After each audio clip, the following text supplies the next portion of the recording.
Charles Schwab, one of America's top businessmen, was far from an expert in the steel industry, yet the legendary industrialist Andrew Carnegie paid him a jaw-dropping salary of $1 million a year. Do you know why? Because Schwab possessed a magical ability to win people over and turn anyone into an admirer. And that hidden power was. From this single video today, you are going to learn advanced psychological techniques. People rarely blame themselves, even when they make a mistake. Instead, they invent thousands of justifications to defend their actions. Heavily criticizing or blaming someone is entirely pointless. It wounds a person's pride, damages their sense of self-importance, and makes them resentful and defensive rather than inspiring them to improve. Even the notorious criminal Al Capone viewed himself as a public benefactor. Therefore, to win people over, you must stop criticizing and instead try to understand why they act the way they do. The book highlights a fascinating historical event from the American Civil War. When General George Meade missed a golden opportunity to win a decisive battle, a deeply frustrated President Abraham Lincoln wrote him a brutally critical letter. However, Lincoln never actually mailed it.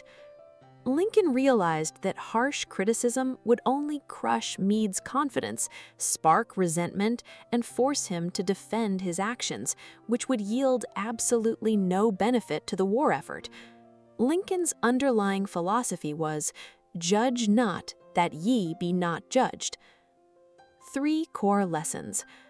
Criticism never changes human behavior, it merely creates lifelong resentment toward you. Any fool can criticize, condemn, and complain, but it takes character and self-control to be understanding and forgiving. Before pointing out someone else's mistake, ask yourself what you would have done if you were in their exact position. Task: starting today, commit to a week-long challenge.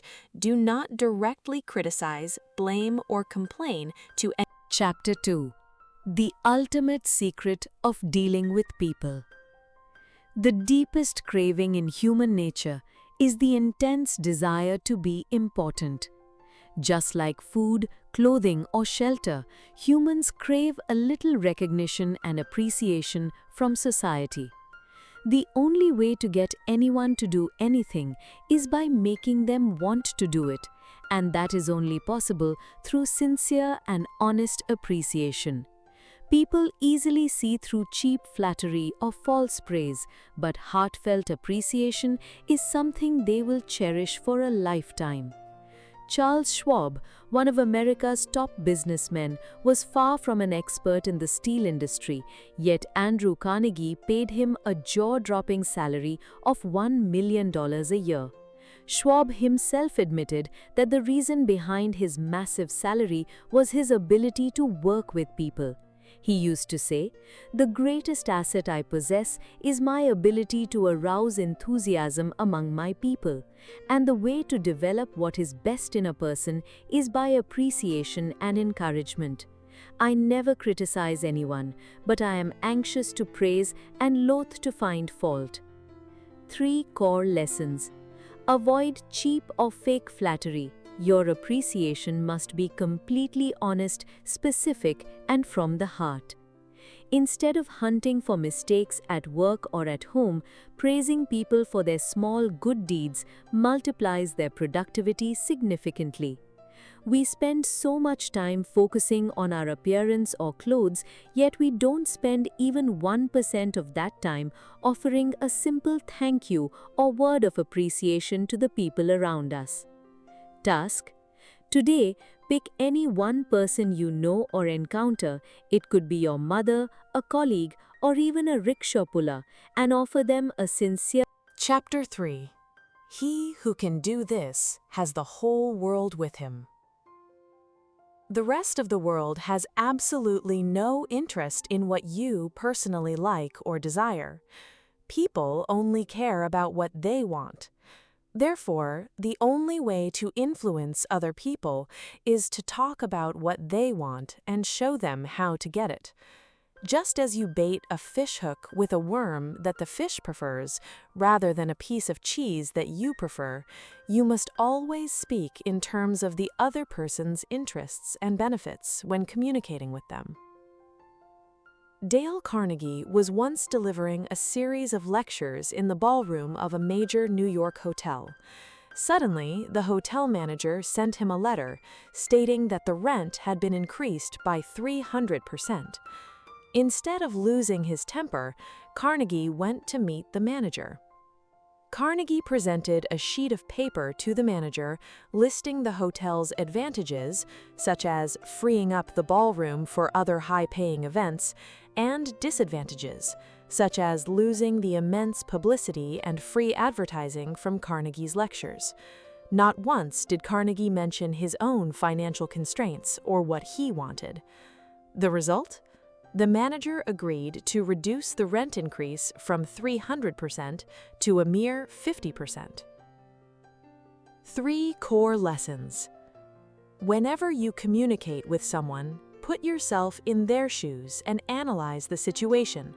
What is their personal gain or interest in this matter? Avoid giving direct orders. Instead, arouse an eager want in the other person so that they feel naturally motivated to do the task themselves. The ultimate secret of success lies in the ability to get the other person's point of view and see things from their angle as well as from your own. Task. Tomorrow, before asking a colleague, Part 2. 6 Ways to Make Yourself Likable to People. Chapter 4. How to Easily Be Friendly Everywhere. We spend our entire lives trying to make other people like us or to make them like us. You can make more friends in 2 months by being genuinely interested in others than you can in 2 years by trying to make others like you. People are basically self-absorbed. When you unselfishly look out for others, people will automatically take you for granted. In this chapter, Dale Carnegie gives the example of the greatest friend in human history, a pet dog, which is a real fact. A dog doesn't work, doesn't study, or give you any gifts. He just wags his tail and expresses intense joy when he sees you. The author also gives the example of the famous magician Howard Thurston. When Thurston went on stage, he didn't think of the audience as just a stupid public. Before going on stage, he would say to himself, "I love this audience. I'm successful today because they are here." This sincerity was why he was so popular. 3 main lessons. Remember people's birthdays, their likes and dislikes, and find out about them while speaking. When someone speaks, stop pretending and listen to them with full attention. When mixing with people, build relationships as a good person without any interests. Today, call or message a friend or acquaintance of yours and don't tell them about your work. Just sincerely know how they are and how their day is going. When interacting with people, build relationships as a good person without any interests. Today, instead of calling or messaging a friend or acquaintance about your work, just ask how they are and how their day is going with sincerity. Chapter 5. Easy Ways to Make a Good First Impression. The biggest tool to win people's hearts, more than your clothes or appearance, is your smile. A fake or flattering smile catches people's attention, but a beautiful smile that comes from the heart signals to other people that, "I'm happy to see you. You make me happy." Your smile reveals the positive energy behind you and makes difficult situations easier in an instant. William B. Steinhardt, a stockbroker at a large bank in New York, shared his life experience. He was very serious and irritable. After taking the course in this book, he decided that he would smile every day. He woke up in the morning and said good morning to his wife with a smile. starting from the lift man to the bank's peon and customers, and started talking with a smile. In just 2 months, he discovered that not only had his family happiness increased many times, but his income had also increased much more than before due to his good work relationship at the bank. 3 main lessons. Make a habit of keeping a gentle smile on your face before leaving the house, at work, or outside. Speak with a smile even when talking on the other side of the phone, because the smile on your face is also reflected in the tone of your voice. A sweet smile from you. Chapter 6. If you can't do this, you will be in trouble. The sweetest and most important word in the world for any person is his own name. We often forget people's names or pronounce them incorrectly, which is like underestimating the person on the other side. If you want to impress someone, remember their name and speak to them repeatedly by their name during the conversation. This shows them that they have a special personal importance to you. The famous American businessman Andrew Carnegie knew nothing about the iron business, but he had an uncanny ability to remember people's names. As a child, he raised a rabbit. After the rabbit had many babies, he did not have enough food to feed them. Carnegie said to the boys in the neighborhood, "If you provide grass and food for these rabbits, I will name these babies after you." The intelligence worked like magic. Later, even when he became a big businessman, he used this principle. When he wanted to get a contract to make railway sleepers, he named the factory J. Edgar Thomson Steel Works after the president of the railway company. The president was pleased and gave Carnegie a large order. 3 main lessons. When you first meet someone, listen to their name very carefully and use it in the middle of the conversation. If the name is complicated or difficult, do not hesitate to ask them for the spelling or pronunciation and find out exactly what it means. To be successful in corporate or social life, there is no greater networking tool than remembering people's faces and names. From now on, whenever you talk to someone, for example, instead of saying, "How are you, brother?" say, "How are you, brother?" Chapter 7. Easy ways to become a good talker. The best speaker is not one who can talk non-stop. Rather, he is one who is a patient listener. When a person has a problem or wants to talk about his success, he looks for someone who will listen without interrupting. If you bore others by only talking about yourself, people will avoid you. Let others talk and encourage them to talk about themselves. Dale Carnegie once met a famous botanist at a dinner party in New York. Carnegie himself knew nothing about botany, so he spent the entire time asking the scientist various questions about his work, plants, and discoveries, and listened attentively. At the end of the party, the botanist went to the host and praised Dale Carnegie highly, saying, "Carnegie was a wonderful conversationalist." Yet Carnegie said almost nothing at the whole party. He was just a good listener. 3 main lessons. 1. When someone is talking about their sorrows or complaints, stop them midway and stop offering your own knowledge or advice. 2. Ask questions that the other person would enjoy answering, such as their hobbies, their career, or their success. 3. Remember the person in front of you is more worried about their own little headache than your problem. Today, talk less in family or friends chats. Give the person in front of you more time to talk by asking questions and listen carefully. Chapter 8.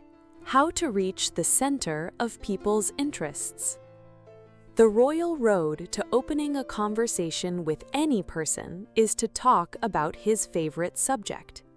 If you are going to meet a big official or want to make a deal, find out in advance what the main strengths or weaknesses of that person are. When you start talking about his favorite subject, all the walls inside him will break down, and he will consider you as his own and agree to your proposal. a scout leader named Edward L. Shallef wanted to receive a donation from the president of a large American company for their trip to Europe. Before the meeting, Shallef learned that the president had signed a check for $1 million and that he had it framed. Shallef entered the office without mentioning the donation and said, "Sir, I heard that you signed a $1 million check. I have never seen such a check in my life. I want to tell my scout boys this story." The president showed him the check with great enthusiasm and told him the story of his business. Before Shallef could ask for anything, the president himself agreed to pay for all the expenses of the scout boys. 3 main lessons. Before going to any important meeting or interview, do a little research on the person's hobbies or areas of interest. When talking, prioritize what the person in front of you likes to talk about over what I want. Talking about people's hobbies saves time and deepens relationships very quickly. Tomorrow, at work, or when talking to an important person, start Chapter 9. How to make people like you instantly. The greatest truth of human nature is that every person thinks of himself, in some way or another, as superior or more important than you. Make the person in front of you feel completely honest that he is important. When you give him respect without any interest, just to satisfy this intense hunger of his heart, he will start liking you in an instant. Dale Carnegie once stood in line to register a letter at a New York post office. The clerk at the counter was very tired of doing monotonous work. Carnegie thought, "How can I make this person happy?" Carnegie looked at Clark's hair and said with a smile, "Your hairstyle is amazing. I wish I had beautiful hair like yours." Clark was a little surprised at first, then a huge smile appeared on his face. He did Carnegie's job happily and told the story of taking care of his hair for quite some time. Carnegie did not take any advantage from it. He just made a person happy. 3 main lessons. Don't flatter. Find the real good in people and praise them. Use small but magical words in your daily life, such as please, if you don't mind, thank you very much. Start giving others the kind of respect or courtesy you expect from others. Today, give a nice compliment to someone around you who is usually neglected, such as a cleaner or janitor, for something they did or for their behavior. The main message and tasks of each chapter at a glance from these 9 chapters of the first 2 volumes. Chapter 1. Criticism hurts a person's ego and makes them violent, so try to understand their situation without blaming anyone. Chapter 2. Instead of flattering a person's strong desire to be important, praise their work honestly and specifically from the heart. Chapter 3. To influence others, talk about their own interests and benefits first and arouse a strong desire in their mind. Chapter 4. Stop trying to interest others in you and be sincerely interested in their likes and lives. Chapter 5. Your beautiful and open smile signals to others that you are happy to see them, so always keep a smile on your face. Chapter 6. To a person, his own name is the sweetest word in the world, so always remember the name of others and address them by it. Chapter 7. To be a good conversationalist, speak less and listen patiently without interrupting others. Chapter 8. The royal way to win the heart of any person is to discuss his own hobbies, career, or favorite topics. Chapter 9. Make every person around you feel that he is very important to you with complete honesty without any interest. Which of these techniques have you already used? In the next part, or part 3, you are going to learn some magical psychological techniques with which you can make any difficult